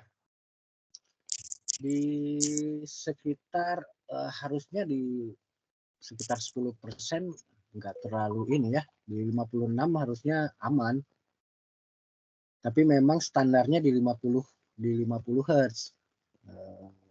Terlalu sering di atas 50 Hz juga memang merusak. Tetapi di sini memang sepertinya perlu Pak Muhammad Akbar ini di pabriknya perlu dicek pakai PQA, mungkin takutnya ada anomali lain, anomali yang tidak terdeteksi Pak. Karena anomali-anomali ini seperti apa transient dan lain sebagainya itu kan milidetik Pak, nggak kelihatan. Jadi dengan PQI diharapkan terbaca gitu Pak. Demikian Pak. Pak Ufa silakan. Oke, baik. Terima kasih Pak. Saya buka lagi kolom komentarnya. Waduh. Ini ke itu lagi nih. 50 sampai. Oke. Dari Pak Muhammad Ihsan selanjutnya ya Pak. Apakah kalau kita sudah menggunakan circuit breaker GV2ME untuk proteksi motor masih perlukan penggunaan Tor? Lebih bagus mana kita menggunakan Tor atau GV2ME untuk proteksi motor? Nah, ini sepertinya Pak Ufa yang lebih memahami produknya ya Pak. Ini sebenarnya kalau misalnya kita ngomongin produk ini harus ada ekspertisnya ya Pak. Kebetulan saya juga specialty kan di jaringan tegangan menengah, tegangan rendah ya. Jadi tapi pertanyaannya ini akan kita save, nanti saya akan kembali lagi ke Bapak Muhammad Ihsan ya. Jadi kalau misalnya di Schneider ini Pak, kita juga nggak hafal semua produk ya, maklum ya, produknya itu kan Schneider ribuan ya Pak, dari saklar stop kontak sampai charger mobil listrik kan ada ya Pak. Jadi tapi nanti tenang aja, Betul, nanti saya akan kontak betul. lagi ke Pak Muhammad Ihsan ya. Jadi Pertanyaannya bagus. Nanti saya akan konfirmasi juga jawabannya biar supaya tetap clear ya untuk semua produknya gitu. Oke, jadi balik lagi ini kayaknya Pak Umair Faiz ada pertanyaan selanjutnya. Kalau memang harus ada kabel grounding, bagaimana dengan kondisi rumah yang tidak ada kabel grounding tapi ingin ada penambahan proteksi arus bocor, apakah bisa? Nah, sebenarnya tanpa adanya grounding pada listrik, arus itu tetap bisa mengalir Pak, melalui peralatan atau individu yang berada di dekat sistem listrik ya, misalnya ada media-media lain atau ada imperium lain. Nah, tetapi kalau misalnya memang sudah terlanjur nggak ada, disarankan pakai RCBO untuk pemasangannya, nggak hanya cukup MCB aja. Karena kan kasarannya kita mencari alat yang berfungsi, yang juga dapat berfungsi untuk mengcover fungsi dari si kabel grounding ini. Ya kan, kalau misalnya udah nggak ada kabel grounding tapi cuma ngandelin MCB doang nggak akan kuat gitu. Nah, makanya pandangan di Indonesia ini perlu ditegaskan lagi, sebenarnya kabel grounding itu sangat-sangat penting. Tapi kalau case-nya benar-benar rumah udah nggak ada tetapi masih harus proteksi arus bocor, lebih baik disarankan pasang RCBO. Jadi memang harganya cukup premium tapi sudah bisa mengcover fungsi MCB dan juga RCCB, harapannya meminimalisir risiko untuk adanya arus bocor tanpa adanya, walaupun nggak ada kabel grounding gitu ya Pak Umair ya. Jadi ini bisa sekaligus menjadi pesan untuk yang bisa disampaikan kepada customer itu juga. Oke, kita lanjut ke Pak Joko Novianto. Ini pertanyaan nggak bisa habis ya Pak Wahyu ya. Rasa tadi kayak udah habis. Pas begitu udah Betul, tinggal banyak satu, sekali. muncul 10. Tapi nggak apa-apa antusiasmenya. Kita kurang Ya, lebih kita 5 menitan lagi ya Pak ya untuk Q&A-nya ya Pak ya. baik silakan Oke, Pak. dari Pak Joko, Pak, bedanya proteksi PE dan NE meski sudah dipasang grounding, soalnya masih bingung istilah ini. Nah, ini P ini adalah protection earth dan neutral earth ya. Protection earth atau TNC, kalau NE ini biasanya dipakai dengan PEN atau protection earth neutral. Tapi di rumah-rumah kalau neutral earth ini biasanya tidak, apalagi yang sekarang yang digital ini nggak boleh digunakan karena itu akan mengganggu penghitungan digital. Jadi lebih baik dipakai proteksi PE aja. Itu aja Pak.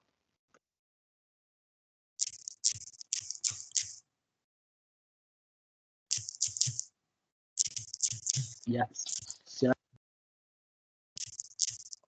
Selanjutnya tadi dari Pak Joko Novianto ya, berarti sekarang lanjut ke Pak Muhammad Said.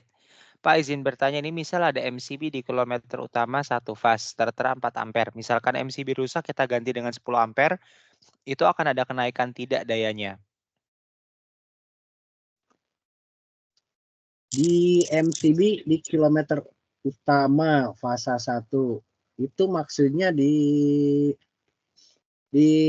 MCB PLN-nya atau bukan ya? Karena kalau di PLN-nya kan tentu kita tidak bisa ganti sembarangan ya.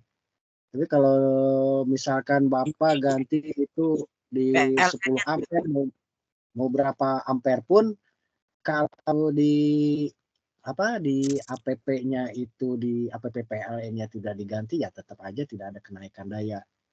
Tapi kalau itu di APP-nya kita ganti itu kita bisa kena denda loh. Itu aja Pak. Oke, terima kasih Pak. Selanjutnya dari Pak Widya. Ini Pak atau Bu ya? Dari Widya Roaditama, Pak, apa faktor penyebab terbesar gagal fungsi dari NFB dan overload jika sampai terjadi kontaktor yang terbakar dan motor yang short?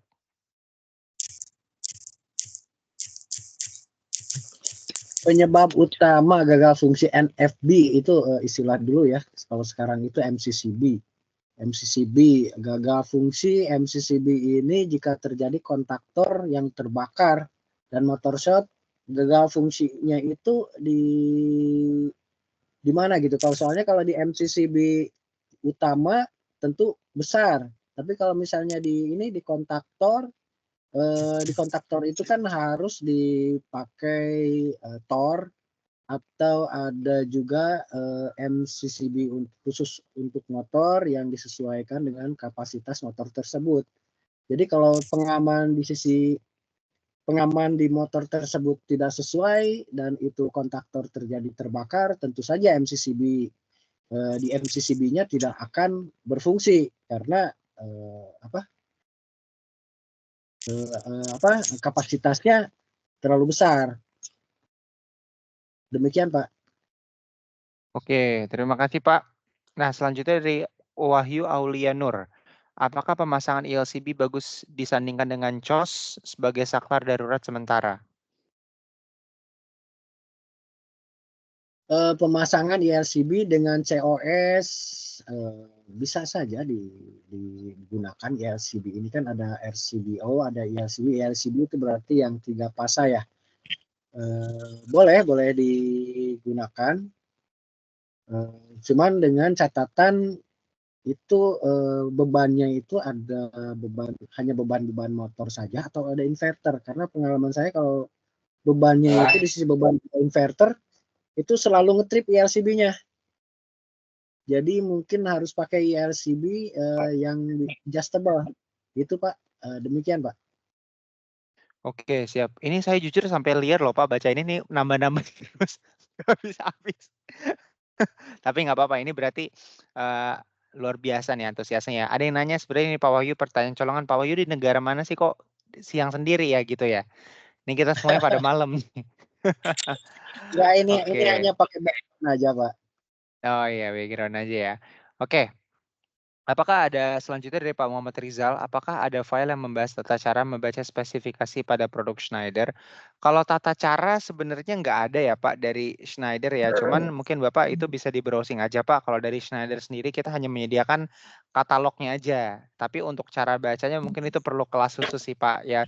Jadi fungsi rating ampere seberapa, terus breaking capacity itu cara bacanya gimana. Nah itu mungkin perlu adanya sesi tambahan Pak. Nanti mungkin itu bisa jadi masuk salah satu wishlist juga.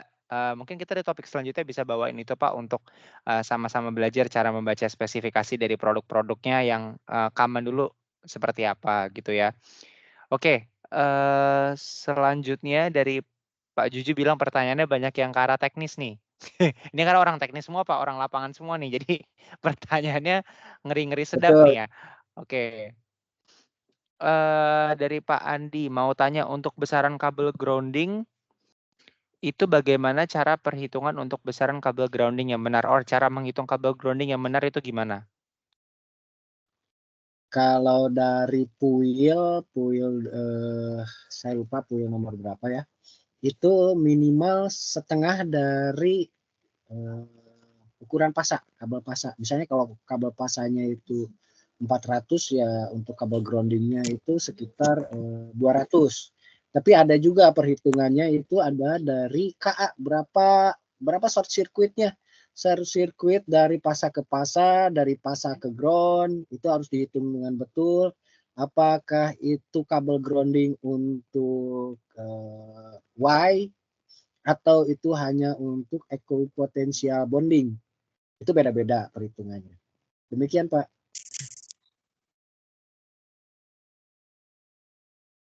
Oke Pak, kayaknya kita mungkin pilih 2 pertanyaan terakhir kali ya. Saya pilih secara acak. Ini ya. Mungkin Pak Wahyu mau milih Pak? Yang kira-kira menarik yang belum kita bacain tadi kita terakhir ke Pak Andi di bawahnya Pak Juju. Mungkin Pak Wahyu mau milih sendiri boleh? Dari tadi kan saya yang pilihin. Ya. Yang dengan ini aja ya, dengan judul sesuai dengan topik ya. Boleh yang mana Pak kira-kira? Boleh nih yang Pak Karim ya dari Wih Pak Sukabumi. Karim. Pak Karim. Apa kabar nih Pak Karim? Izin bertanya Pak untuk maintenance manajemen sistem instalasi tegangan 380 volt yang sudah sinkronisasi dari 2 sumber PLN dan PLTD dengan kapasitas relatif sama 500 kVA. Seberapa besar pengaruh durasi padam, frekuensi padam, juga durasi manuver antara 2 sumber tersebut akan lifetime material pembatasan proteksi yang tersedia. 2. Mohon dibantu untuk pola pemeliharaan yang efektif dan untuk perangkat instalasi listrik secara keseluruhan. Terima kasih.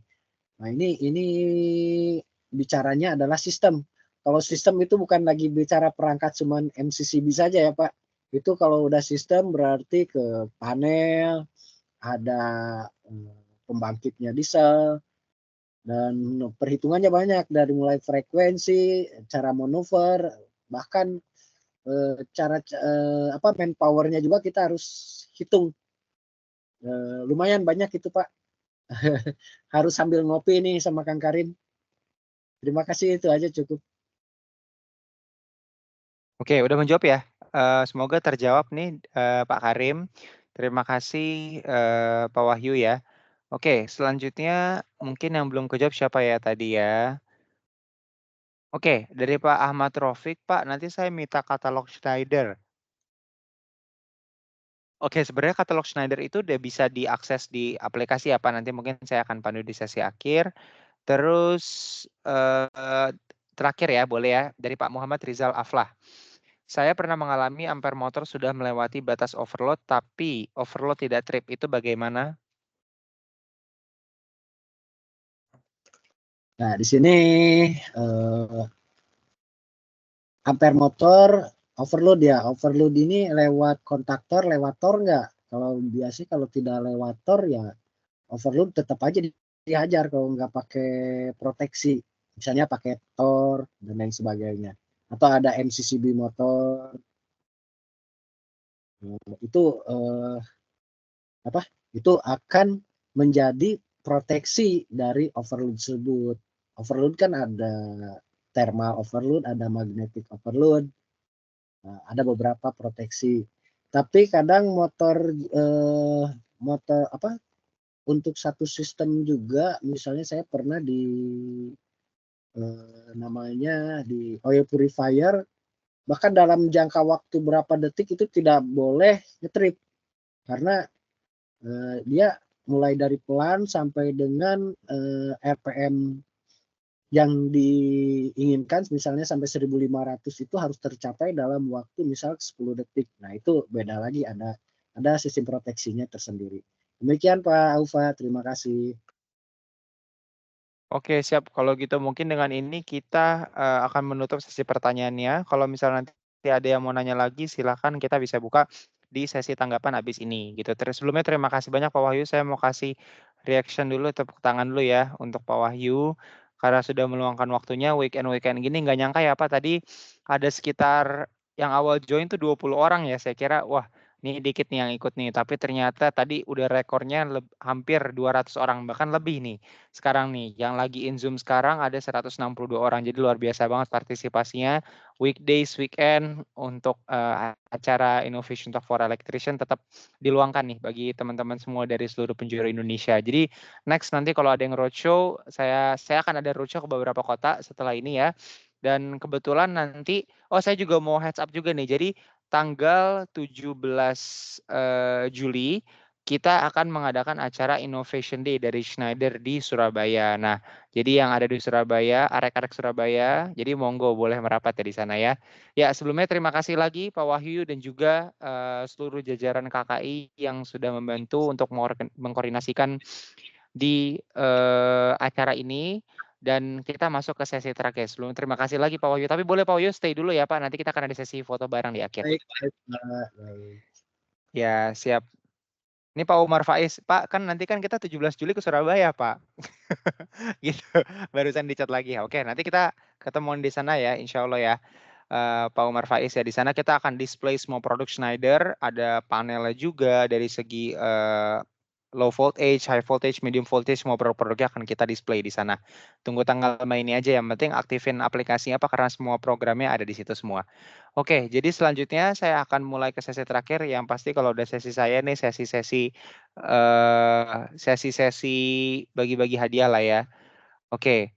Jadi, kalau bagi teman-teman yang belum punya aplikasinya, saya nggak bosen-bosen ngingetin untuk, bisa segera install ya dan untuk saat ini kita hanya tersedia di Play Store aja. Nama aplikasinya My Schneider Electrician, bukan yang lain karena saya baru dapat beberapa info nih kalau misalnya pada saat, saya sedang ngobrol-ngobrol, Pak, ada keluhan bahwa mereka pernah ditipu dengan aplikasi serupa gitu ya, yang mengatasnamakan Schneider, nyuruh orang deposit dan segala macam. Jadi saya highlight sekali lagi, nggak ada aplikasi untuk instalatir selain aplikasi ini dari Schneider ya.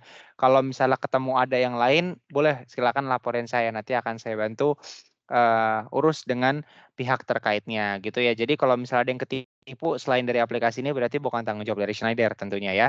Oke. Selanjutnya di sini saya akan menjelaskan tentang apa sih yang bisa kita dapetin benefitnya di sini ya. Nah, di sini kalau misalnya teman-teman buka nanti akan ada kuis dalam aplikasinya juga. Eh, kita akan menemukan tampilan seperti ini dan fitur pertama yang akan kita lihat adalah tentunya banner-banner yang lagi melayang-layang nih. Jadi kalau kita lihat buka di halaman beranda itu akan kelihatan itu banner-banner yang lagi melayang-layang, yang ke kiri ke kanan. Nah, itu adalah program yang sedang berjalan di bulan ini. Dan tiap bulan ganti-ganti. Contohnya informasi webinar pada hari ini yang diisi oleh Pak Wahyu itu kita juga ada di sini. Jadi setiap banner itu punya skema yang berbeda-beda. Kalau mau tahu detail atau ikut, tinggal klik aja bannernya nanti akan langsung diarahkan ke halaman program terkaitnya. Dan kita juga punya program TTS atau giveaway ya, teka-teki Schneider yang juga ganti-ganti setiap bulan. Tinggal klik icon tombol birunya, nanti bisa langsung ikutan kuisnya. Nah, tadi ada yang tanya juga, Pak, kalau saya belum punya katalog Schneider, itu gimana sih? Nah, ini Bapak tinggal klik aja, ada banner di sebelah sini yang tulisannya Pricebook 2024. Nah, ini katalog terbaru seluruh produk Schneider tahun 2024. Nah, kalau misalnya belum punya, itu silahkan di klik aja gitu ya di aplikasi ya. Jadi akan nanti langsung diarahkan ke file PDF-nya gitu, bisa langsung di-download ya. Oke, selanjutnya di sini saya akan menunjukkan fitur temukan produk. Nah, kalau misalnya mau ngecek produk lewat katalog kadang-kadang agak ribet ya karena kan namanya katalog halamannya ratusan ya. Jadi di sini kita tinggal klik icon produknya aja terus nanti akan muncul range produk yang tersedia di retail atau biasanya toko-toko listrik. Biasanya kan itu yang paling sering dibutuhin kalau ada dapat pekerjaan mendadak ya. Nah, ini bisa dilihat range produknya dan di situ lengkap ada gambar, ada spesifikasi, ada visualisasi, dan juga ada penjelasan tentang deskripsi produknya untuk sebagai referensi. Nah, tapi perlu digarisbawahin untuk di aplikasi ini kita nggak bisa beli langsung karena dari pihak Schneider tidak pernah menjual barang secara langsung kepada customer. Kalau customer butuh produk Schneider harus melalui distributor atau toko. Makanya di sini kita tidak menyediakan akses langsung untuk membeli dari pihak Schneider ke pihak customer gitu ya. Tapi kalau misalnya Bapak-bapak di sini punya kebutuhan mau kirim quotation nih misalnya ke klien atau ke mitra proyeknya ya. Nah, ini bisa dimasukin satu-satu itemnya ke logo keranjang yang ada di kanan atas di sini ya. Nah, nanti setelah diisi ini keranjangnya dengan barang-barang yang dibutuhkan nanti bisa langsung dikirim ke kliennya gitu ya dalam bentuk PDF atau dalam bentuk file lain melalui WA, email ataupun Bluetooth gitu ya. Jadi ini selain kita bisa mendapatkan referensi produk dengan cepat, kita juga bisa mengirimkan penawaran atau quotation kepada mitra bisnis atau mitra proyek, misalnya kontraktor atau mandor secara lebih efisien gitu ya. Oke, selanjutnya, nah di sini ada fitur yang menarik juga nih ya bagi yang belum tahu. Di sini kita punya fitur temukan toko. Nah, kalau saya juga lihat nih kebetulan kan di sini ada anggota grup WhatsApp juga ya, yang saya juga ada di dalamnya. Ini asli nggak Pak? Ini asli nggak Pak? Kita sendiri suka nggak tahu nih sebenarnya barang ini asli atau enggak gitu ya. Nah, tapi salah satu cara atau bisa dibilang satu-satunya cara lah ya yang bisa dilakuin untuk memitigasi biar kita nggak kecolongan beli barang palsu, ya belinya di toko resmi. Nah, toko resmi itu apa? Toko resmi itu adalah toko yang menjual barang Schneider secara eksklusif dan nggak semua toko listrik itu toko resmi. Ya, jadi toko listrik yang nempel di pinggir jalan tuh banyak banget ya, mungkin ada ribuan kali seluruh Indonesia ya. Tapi mitra toko resmi Schneider di Indonesia ini kurang lebih jumlahnya adalah 500 gitu ya. Nah, perbedaan toko resmi sama toko biasa itu adalah toko resmi sudah bisa dipastikan keaslian barangnya karena kita sudah mempunyai semacam SPK lah dengan mereka untuk menjual barang-barang, hanya barang-barang asli dan itu barang-barang Schneider saja.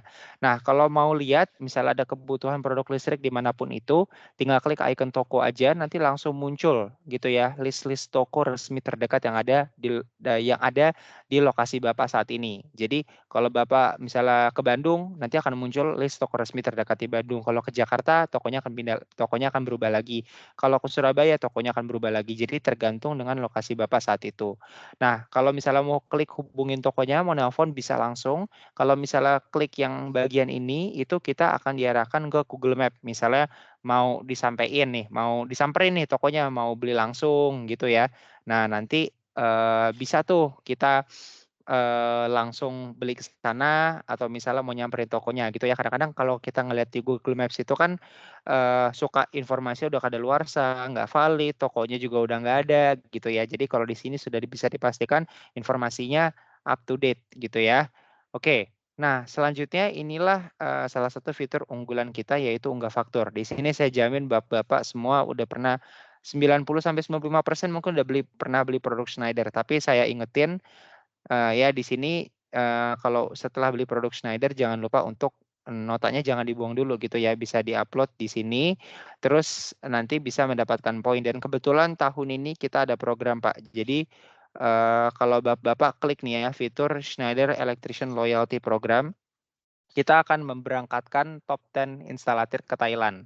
Gitu, dengan unggahan faktur paling banyak. Nah, di sini kan kalau yang megang MCB mungkin banyak ya, tapi saya jamin belum pernah ada yang ke pabrik MCB kan. Nah, ini salah satu cara nih karena main ke pabrik MCB Schneider nggak bisa sembarang akses gitu ya. Harus kasarannya harus ada referensi dari pihak Schneider sendiri dan ini salah satu agenda trip di Thailand ini kita nggak hanya jalan-jalan tapi ada juga trip edukasi untuk tahu ke pabrik MCB gitu ya. Kalau di Indonesia ini pabrik MCB itu kita ada di Batam dan juga Cikarang, tapi pabrik MCB-nya kan nggak dari nol. Nah, ini kita mau lihat nih pabrik MCB yang dari nol itu kayak gimana, yang benar-benar baru jadi baut doang sampai jadi MCB. Nah, itu adanya di Thailand. Baru dari Thailand itu kita distribusikan ke beberapa negara di Asia lainnya, gitu ya. Jadi untuk ngelihat syarat dan ketentuan lebih detail, tinggal klik aja banner yang ada di halaman beranda, nanti langsung dapat flyer seperti ini untuk lebih detail ya. Intinya unggah faktur sebanyak-banyaknya Pak, itu nanti akan kita update setiap bulan pengumumannya untuk klasemennya nih, top 10-nya siapa aja. Karena pasti tiap bulan nanti akan ganti-ganti gitu ya. Oke, yang terakhir setelah unggah faktur nanti kita dapat poinnya untuk apa. Nah, poinnya ini kalau kita klik reward di aplikasi nanti poinnya bisa kita tukerin dengan voucher-voucher yang tersedia di aplikasi Schneider. Mulai dari voucher belanja, pulsa listrik, dan juga ada voucher seperti Indomaret atau Alfamart gitu ya, bisa dicek langsung juga tergantung jumlah poin yang kita punya saat ini. Nah, tadi sempat ada beberapa pertanyaan yang belum terjawab juga di chat ya. Jadi kalau misalnya ada pertanyaan yang belum kejawab atau keluhan atau apapun itu konsultasi, kita juga menyediakan fitur tanggapan di sini yang ada di halaman beranda. Bisa langsung diketik entah itu saran, isu atau keluhannya tentang produk atau layanan atau apapun terkait Schneider Electric ya. Jadi nanti langsung akan dihubungi atau dibalas oleh pihak ekspertisnya dalam waktu 1 kali 24 jam hari kerja. Jadi di sini bisa sebagai alat juga kalau misalnya kita kadang-kadang aduh agak ribet ya kita ngubungin customer service-nya nih. Jadi bisa langsung klik tanggapan di sini untuk akses lebih mudah dan juga lebih efisien. Gitu ya. Kalau misalnya pertanyaan yang tadi belum kejawab juga pada saat sesi tanya jawab bisa juga dituangkan di sini nanti akan langsung direspon oleh pihak terkaitnya. Ya. Oke. Jadi saya mau infoin juga sebelum saya tutup kita nggak akan eh, sudahin acaranya sebelum kita bagi-bagi hadiah. Nah, ini bisa langsung diikutin ya untuk prosedurnya. Nah, di halaman berandanya ini, Bapak coba bisa buka dulu aplikasinya sambil dibuka ya. Coba saya matiin screen-nya dulu. Ini kayaknya koneksi saya lagi agak lambat. Tapi boleh sambil dipantengin screen-nya. Ya, jadi di halaman beranda ini ada banner Quiz Innovation Talk yang tombolnya warna biru. Ya, bisa dicek ya. Oke. Nah, ini adalah cara main kuisnya gimana. Pertanyaannya nggak akan saya tampilin di aplikasi. Ya, jadi yang bisa jawab tentunya adalah yang ikut acara hari ini aja. Gitu ya. Nah, setelah kita klik ikut, nanti bisa langsung jawab pertanyaannya. Jawabnya cukup tulis benar atau salah. Ya, cukup tulis benar atau salah. Dan kesempatan jawabnya hanya sekali. Portal kuis ini akan saya buka hanya sampai malam ini, jadi besok pagi itu udah hilang. Gitu ya. Nah, coba dicek dulu halaman berandanya. Pastikan banner Quiz Innovation Talk-nya udah muncul. Ya, terus klik tombol ikut warna biru, terus klik tanda plus, lalu tinggal ditulis aja benar atau salah, lalu simpan, terus kirim. Ya, segampang itu. Ini pertanyaannya cukup gampang, tadi udah disampaikan juga di tengah-tengah materi dari Pak Wahyu ya tentang MCCB GoPack. Nah, coba dijawab, saya kasih waktu kurang lebih 2 menit ke depan ya untuk menjawab ya, karena ini cuman satu kali jawabnya, jadi coba diperhatiin lagi jawabannya. Kalau misalnya ada yang mau foto dulu, mau screenshot dulu juga boleh. Yang penting saya buka portal pengisian kuisnya sampai malam ini. Gitu ya.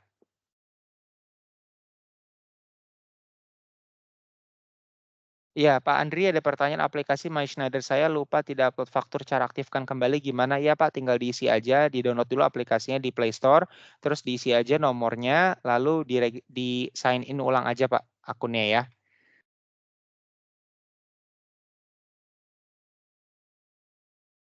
Nggak apa-apa Pak, kalau masih loading, Bapak foto dulu ini nggak apa-apa, yang penting kan Bapak tahu pertanyaannya ya. Nah, nanti kan Bapak jawabnya misalnya mau 1 jam atau 2 jam kemudian, selama Bapak jawabnya nggak melewati hari ini, itu akan tetap bisa terdata kok jawabannya Pak. Jadi nggak harus sekarang juga gitu. Kalau mau difoto dulu juga boleh atau di screenshot, karena hadiahnya lumayan, total 500.000 untuk 10 orang pemenang. Gitu ya. Oke, kalau gitu mungkin dengan ini saya izin menyudahi acara pada hari ini. Boleh kita nyalain kameranya semua dong Pak ya, biar kita bisa foto bareng ya. Nanti masuk portal Schneider. Saya ingin mengucapkan terima kasih yang sebesar-besarnya bagi seluruh peserta, presenter, Pak Wahyu dan juga dari jajaran KKI yang telah mensukseskan atau membantu untuk koordinasi terkait pelaksanaan acara hari ini. Nah, dan jangan lupa bagi teman-teman yang ada di Surabaya, jangan lupa datang di tanggal 17 Juli ya, tolong diramaikan acaranya. Jadi nanti di sana akan ada display secara besar-besaran juga untuk produk-produk Schneider, untuk konsultasi project-projectnya di sana semua akan ada juga gitu ya. Dan kita tentunya akan ngadain gathering juga yang pastinya di sana ya. Oke, kalau gitu saya izin dulu kita foto bareng. Slide pertama saya mau foto bareng dulu ya. Oke, posenya jangan lupa yang paling keren ya. 1, 2, 3. Oke, kita lanjut ke slide kedua. Coba saya mau lihat slide kedua ini gimana nih kondisinya. Oke, slide kedua. 1, 2, 3. Oke, sip. Sorry, ada yang nyelip tadi chatnya. 1, 2, 3. Oke. Nah, ini tadi pertanyaannya udah sempat diulang-ulang ya. Tolong diingat kembali bahwa di acara Schneider tidak ada link absen. Ya, kalau link daftar ada. Oke, link pendaftaran kan udah diisi di awal, jadi nggak perlu diisi lagi bit.ly/workshop Mei 2024. Tapi tidak ada link absen. Kenapa? Karena dengan adanya aplikasi Microsoft Teams ini, kita bisa tarik semua data peserta yang ikut dari awal sampai akhir, yang cuma ikut 2 menit, yang cuma ikut 1 menit itu ketahuan. Dan yang kita kasih sertifikat hanya yang ikut dari awal sampai akhir plus sudah isi link pendaftarannya. Jadi sekali lagi tidak ada link absen, dan untuk sertifikat materi serta rekaman acara akan dibagikan awal bulan Juni via aplikasi My Schneider Electrician melalui notifikasinya nanti ya. Dan itu yang kita lakukan setiap acaranya. Jadi mohon diperhatikan lagi teman-teman bahwa di sini tidak ada link absensinya. Karena kalau pakai link absen biasanya kejadiannya cuma ikut 2 menit di akhir, isi link absen keluar, udah kan. Nanti sertifikat terdapat, ilmunya nggak nyampe nanti takutnya. Jadi untuk menjaga biar supaya ilmunya dapat, kita usahakan konsistensi untuk join dari awal sampai akhir. Terima kasih banyak teman-teman semuanya. Semoga sehat selalu. Sampai ketemu di acara Schneider selanjutnya. Apapun itu acaranya, yang penting sehat. Semoga proyeknya lancar, makin cuan dan makin sukses untuk semuanya. Selamat malam dan selamat beraktivitas. Selamat malam. Selamat malam. Selamat malam. Selamat Malam, Pak. Terima kasih. Malam semua. Selamat malam. Terima kasih, Pak. Terima kasih, Pak. Terima kasih. Terima kasih, Pak.